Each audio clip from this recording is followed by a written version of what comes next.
Salve to discipuli, this is Magistra Buddy, and this is the stage 35 lesson on the supine. Couple of supine rules. It comes from the fourth principle part. Most dictionaries list the supine in the fourth principle part. The supine and the perfect passive participle look nearly identical, which is why up until now the Cambridge series has been calling the fourth principle part the PPP. It's really not going to throw you off, so don't worry about it. It's just going to be a UM instead of a US moving forward. It comes in two different cases, both from the fourth declension. The accusative, so it's going to be a UM, expresses purpose, so it explains to you why something is being done. The ablative, which will be an accented U, indicates how or why something is true. Not why it's being done, but why it is what it is. All right, I know that's a little confusing, so let's look at some examples. First of all, the accusative. Ad basilicam orationis habitum vel ad curiam orationis auditum contendo. All right, so I hurry to the courthouse to give speeches, or to the Senate House to listen to speeches. I know that we first learned this word as to have, but this is of a more poetic way of translating it, because you give speeches. You don't really have speeches in English. And then an ablative. Remember, ablatives are indicating how or why something is true, not why you're doing it. It's why it is the way it is. All right, so Caledoni isunt terribilis risu audituque. So the Caledonians are frightening to see and to hear.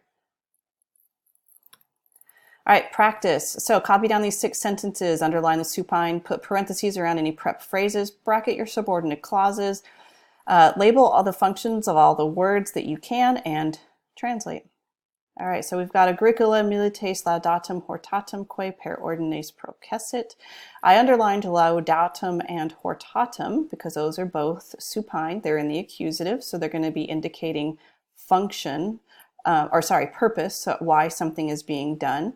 I've got a nominative subject, accusative direct object, and a verb. So Agricola proceeded through the rows to praise and to encourage the soldiers. Epaphroditus per alum festinavit fugitivos quaesitum.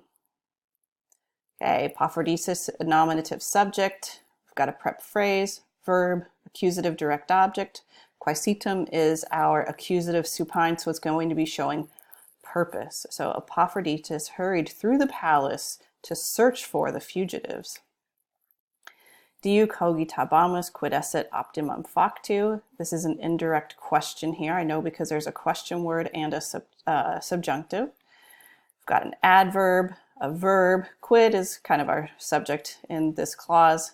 A verb, a subject complement, and our supine. Our supine is in the ablative here because of that accented U. So it's going to be showing how or why something is true. So we thought for a long time, what would be the best to do?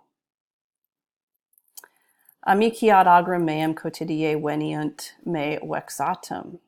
So I've got a prep phrase here. I've got my accusative supine, so it's going to be showing purpose. I've got a nominative subject, an adverb, a verb, an accusative direct object. So the friends come to my field every day to annoy me. So again, this is purpose. It's explaining why they come to the field.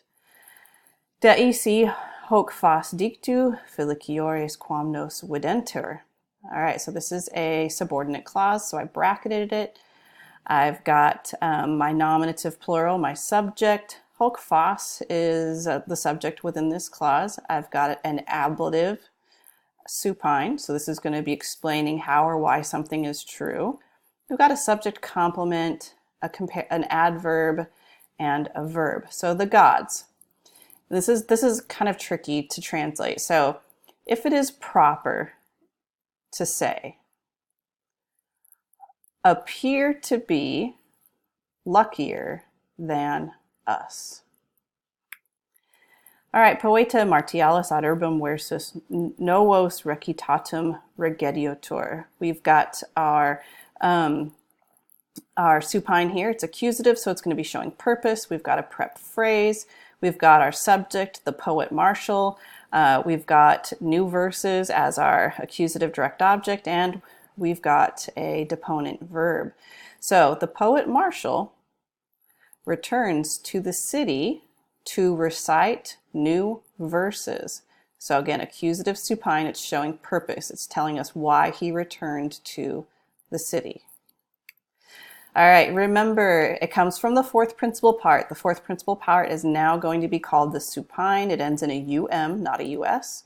And it only comes in two cases, both from the fourth declension. The accusative, a UM, tells us the purpose. An ablative, an accented U, indicates how or why something is true. Volley to discipuli.